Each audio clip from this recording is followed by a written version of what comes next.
This is Library Nerds with Words, the podcast that gives you the word on all the cool, nerdy happenings at Peter White Public Library and the library universe beyond.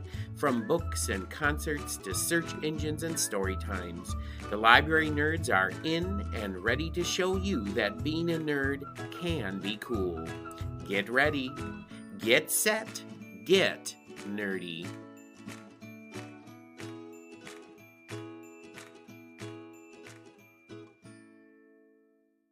Welcome back to another episode of Library Nerds with Words, the podcast where you get the word on all the cool things happening at Peter White Public Library and the library universe beyond, straight from the mouths of the people who know it best, library nerds. I'm Marty Achatz, Adult Programming Coordinator for Peter White Public Library. And joining me today at the DNC, that's the Nerd Center, is Melissa Allen, the head of the circulation department here at Peter White. Welcome back to the podcast, Melissa. I'm happy to be here, Marty. Well, you know, I always love getting down and nerdy with you, Melissa. That's my new phrase. I love using that down one. and nerdy. Love it. It's been a while since you've been on the podcast. The last time that you stopped by was in February, when things were a little cooler and snowier than they are now. However, you never know what is in the cards when it comes to weather in the Upper Peninsula. Yes, that is my first terrible clue as to what Melissa and I will be talking about in a few minutes. But of course, this isn't a weather podcast, it's a library podcast. So let's just say all our cards are on the table to see what kind of hand we've been dealt today, and another terrible clue. But you know that the cardinal rule of this podcast, Melissa, is that before we get into what is on your mind today, we have to play another game of Word on the Nerd. And you know how this goes. I'm going to ask you 3 library nerd questions, and you have to answer them for the listeners. So, Melissa, are you ready to play Word on the Nerd? All right, so this is going to be a little game of Would You Rather, as always. I'm going to ask you 3 Would You Rather questions, and you have to truthfully answer them. And today, all of your questions have to do with cards in some way. No surprise. Okay, so here you go. Now, I thought that you knew the Ingmar Bergman film, The Seventh Seal, but in that movie, the main character plays a game of chess with death. So here's your first question.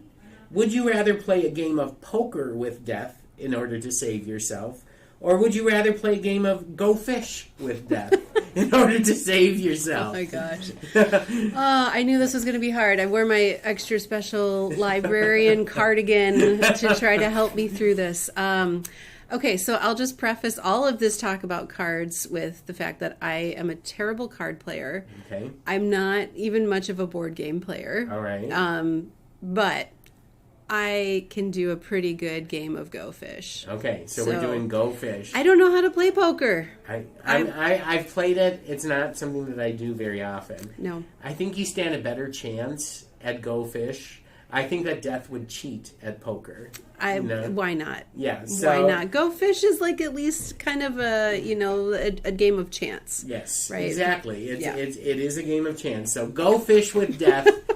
You're going to save your life. All right.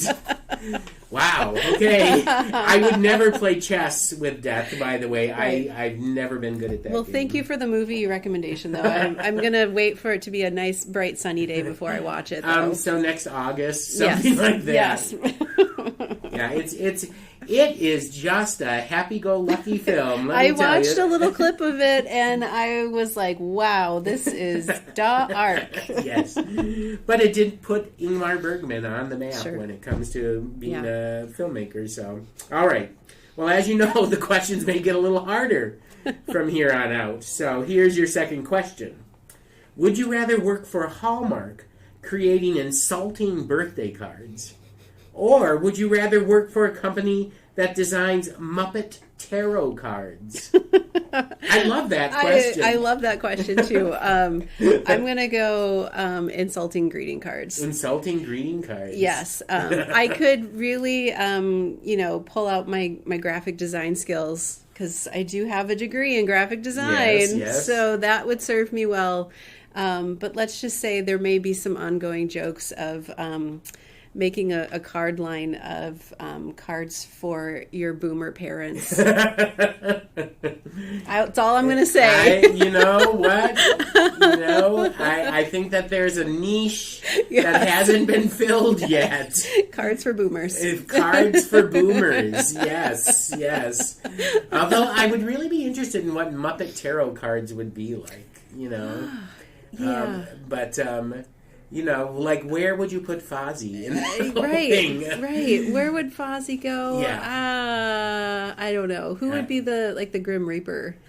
Boy. I think you'd have to go to Gonzo for the Grim Reaper. He'd be a good Grim Reaper. Boy, there's something dark going on this episode here, Marty. I have a little bit of a cold. It just seeped into my existence. It's fall. Right now. It's fall. It's right now as we look out this window. It's raining outside. And we're heading into a weekend where all I want to do is crawl up with some Sudafed, and I'm not going to be able to do that. Right. So, anyway, all right. So here's your final question, possibly the hardest. I don't know. Would you rather be a card dealer in Las Vegas for a living, or would you rather be a cardiologist for a living? I'd go cardiologist. Really? Why? Yeah, human bodies are just fascinating to me. Right. I don't know if anybody would want me to be their cardiologist, though. I think, I thought about going into the medical field at one point in my life when I was much, much younger. I love anatomy books and, like understanding how things work. And so I'd have to go cardiologist because, again, like me and like playing cards, just not my thing. Work. Yeah. I've worked in a cardiologist office for 5 years. Oh, I've worked in a surgery center for close to 20-some years. They offered to let me go into the OR to watch a surgery. I turned them down. You said no. I said no. Weren't you curious enough? No, absolutely not. Because most of the operations that they did were eye surgeries. Ooh. And I don't think I could even look at a needle going towards or in an eye. Sure. Sure. And the cardiologists, they have sort of a God complex. Most of them that I've met. Yeah. Yep, so, that's fair. Which, they do important things that do save people's lives. But you know what? I'll stick to being a poet because I can write about the heart without without doing too much damage. Your poetry will heal the heart in a different way. Exactly. I mean, I might not be able to help you with AFib, right? But if you read my poetry and drank some scotch, I don't know, that might work. But yeah, no. Is that a prescription? That is a prescription. Okay, yeah, good. I've seen it. Good. Yeah, poetry and scotch. Take 2 of these and call me when you wake up. Perfect. All right. Well, there you go. We have come to the end of this cardly edition of Word on the Nerd. This time with Melissa Allen, the head of the circulation department here at Peter White Public Library. So the time has come to take card stock of what is on your mind today, Melissa. So why don't you share with us the word? All right, Melissa, what would you like to talk about today? Well, it's fall. It's September. We are all back in school. Yes. And that also means it's Library Card Sign-Up Month. Yes. So every year, American Libraries Association, they help promote all the beautiful things that you get with a library card. And so we collaborate with libraries across the country and to help promote get your library card, make sure your card is up to date, check in with us, pun intended, check out with us. It's, the ALA talks about how it's a library card is such an amazing back to school supply. It really is. It really is. You get access to all kinds of great things, both, physical items within the library, but also digital items. It's really the world we're and it's not just the stuff that's in our library. I mean, you can do interlibrary loan. You've got Libby that's going to get you to all kinds of electronic sources and Hoopla and all that. And Mango. Yep. Absolutely. Yeah, we just released our new digital resources bookmark that we give new patrons, and we put Mango on there because I think that's a great resource that's not utilized as much as it could be. It's, any language you want to learn. Right. Maybe not ancient Greek. Maybe not. Or Aramaic, but if you're traveling to like Italy, Right. we might be able to help you out. Yes. If you're time traveling to Old Jerusalem, maybe not. Maybe you not. could do Latin, maybe, but that's about it. But yeah, I volunteered for Fall Fest last week. And most of the students were really excited that they could get their library cards for Peter White, simply because they're doing a big remodel over on campus. They are. And so the library is pretty much, that's the place where lots of students go to do their studying and everything like that. There's no quiet spaces really on campus that's that large, but... Yep. Believe it or not, at Peter White Public Library, if you've got your library card, you can just check out one of our study rooms.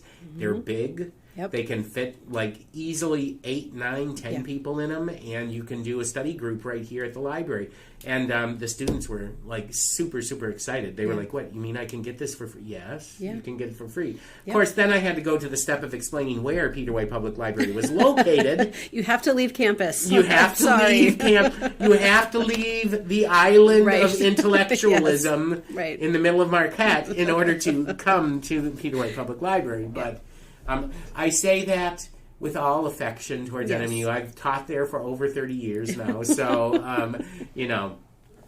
so Brock Tessman, if you're listening, we love Northern and everything like that, and we're just offering another way for the students to do what they would need to do. I love. We've had so many Northern students come in over the last 2 weeks to get their library card, and I'm always super excited to see them. Like a lot of them don't understand. When you live in the dorms on campus, you're considered a Marquette resident. Yeah. So you get a library card just like any other Marquette resident.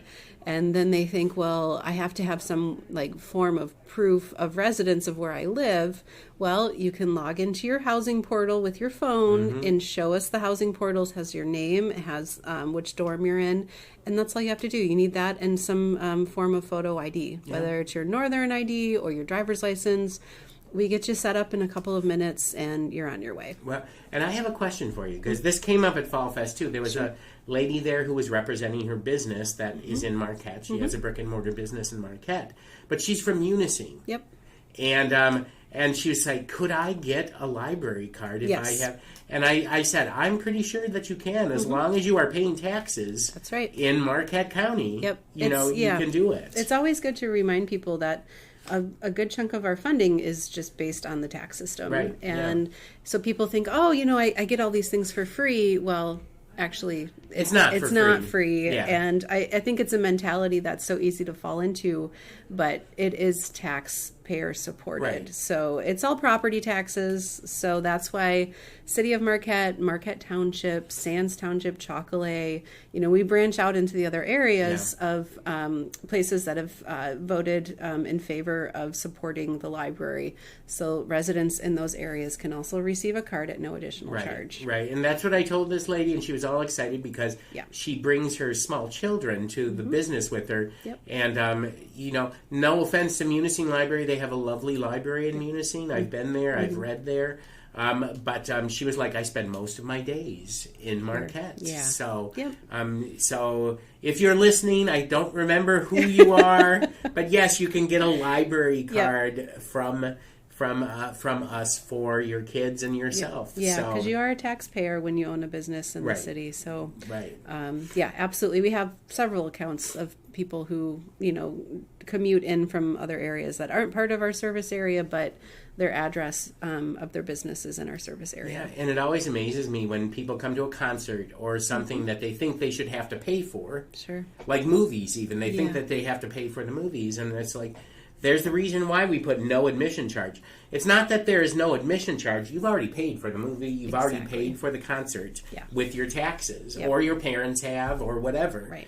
So you've already paid for these services, know, and if you want to donate more to us, we're more than happy to take those donations. Yeah. But that tax money that we get, And and the millages are coming due in November. So make sure that if you're listening to this and you love the library services and everything, you probably know which box you need to fill in there for that. Yeah, keep supporting us because it's huge. I think sometimes people take it for granted, and let's if we were to lose one of the millages and say one of the townships, because the city is a perpetual, it's not ever on the ballot, but the surrounding townships are. Then people who live in those areas without that millage, if that millage goes away, then you have the option of buying a card, which is really expensive. Yeah, it's $120 for a year. Yeah. So I mean, it's not, considering everything you get for that 120. It's not that much. Yeah. But it would be so much easier. It's in your taxes. It's in your taxes. You don't think about it. You pay just a little bit every month, and you're good to go. Yeah. So it's a win-win on everybody's. It's a win for us, and it's a win for anybody that lives in those areas that we provide service to. Yeah, for sure. So come in and get your library card. Yep.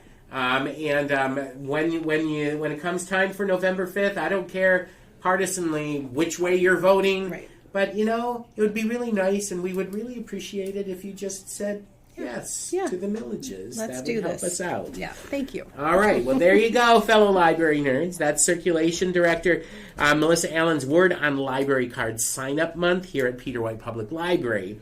But before I let you leave Nerdio City Music Hall, I don't know. I was on Sudafed, okay? So just please. Okay. You have to do one more thing, Melissa. You have to share with listeners what you've been reading recently, a book that you think everyone should run to the library and pick up off the shelf. Okay, Melissa, what book of deep metaphorical and metaphysical significance I hope it's are you not going metaphorical. to be talking about? I hope it's not metaphorical.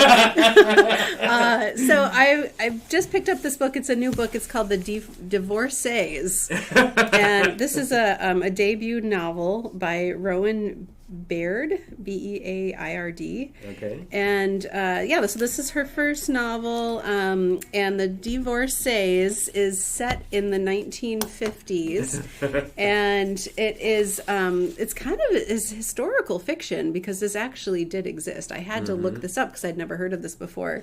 But Nevada was one of the first states to loosen the requirements for getting a divorce during this time, 40s, 50s. And because it used to be that you would have to prove that your spouse was cheating was the only way you could be granted a divorce. So in Nevada, they loosened up the rules, but you had to have residency. So then they changed the laws because it used to be like 6 months, and then it was 3 months you had to live there to get residency, and then you could file for divorce. They changed it to 6 weeks. So what happened was these ranches popped up, especially around Reno, where people with the means to do this would go and live there for 6 weeks. Almost exclusively women would travel to Reno. They would stay in one of these ranches that, there would be cowboys around, and they would take them to the casino, and there were trips, and debauchery was happening. And, these are women who are like, I am done. Like, let me out of here. So this book, it has some fictional characters who are going through that whole process of being there for 6 weeks in order to gain residency. And the people who would run these ranches would say, I have to lay eyes on you every single day so that I can prove you've been here for 6 weeks. So if you're going to take off, you better be back within a half of a day so I can see you. And then they would attest that, she's been here for 6 weeks. Yeah. And then, you get your residency, and then you file for divorce, and then you move on with your life. And apparently, as I was researching this, some Hollywood people got involved in this, like Clark Gable. He divorced Debbie Reynolds through this process, and then the same day married Liz Taylor. I mean, So it was, it just became this thing that people did. And, even though these ranches kind of, disappeared as the laws changed across the rest of the country, the thing that got left behind was getting married. So, that was kind of the start of, all of these silly, pop-up marriage places. The Elvis chapels and stuff like that. I know at least 2 people who have done that. I know 3 people. Do that you have see? gotten married by Elvis. It's a thing. And actually, I watched one of the marriages because they live streamed it. Yep. And there's the pastor up there singing, "Wise men say," and then they're walking up the aisle, and I'm like, and then I think he went into like "Burnin' Love" at the end of it. Oh my gosh, it's so good. Yeah, but it's. I mean, I think from a kind of a more serious standpoint, it does show the kind of this. This wave of feminism that that these women felt more and more empowered to leave that relationships that were either mentally or physically abusive. They had some way to do this, and again, you had to have the means to do it, to pay for it. But the character in this book, her father is supporting her to be able to do this. So it's very interesting. It's just a little taste of a specific point in time of culture. So it's sort of a serious book. Sort of is. Sort of a serious, sort of a popcorn read. Yes, it is. Yeah. So, yeah. I'm sure that after you're done reading that, you're going to go out, rent The Seventh Seal, and really get into Ingmar Bergman. I'm going to, balance the yin and the yang, right? You're going to be sitting there eating Swedish meatballs, watching Ingmar Bergman, Seventh Seal, and thinking about going out for a divorce to Reno. Right. I don't know. Scott, if you're listening, I promise it's not a metaphor. This is not a metaphor. This is not symbolic of everything. This is just me having a cold and Melissa being really tired at the end of a long week. Yes, it's the Sudafed and the tiredness talking. All right, well, there you go. That's Melissa's recommendation of a book that you should pick up off the shelf. And we have come to the end of this week's Library Card episode of Library Nerds with Words. Okay, I need to kick this cold.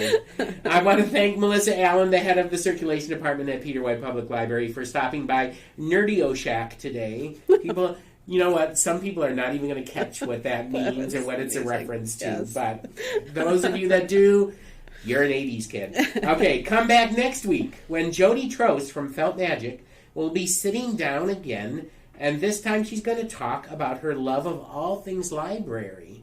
So until that time, everyone, stay nerdy. Thank you for listening to Library Nerds with Words, Peter White Public Library's weekly podcast, giving you the word on what's cool at the library. The theme for the podcast is Happy Clappy by John Bartman, used courtesy of Pixabay. This episode was written and produced by Martin Acketts and sponsored by Peter White Public Library. Until next week, pick up a good book, listen to some good music, watch a good movie, attend a great event, and remember, library nerds are the coolest people around.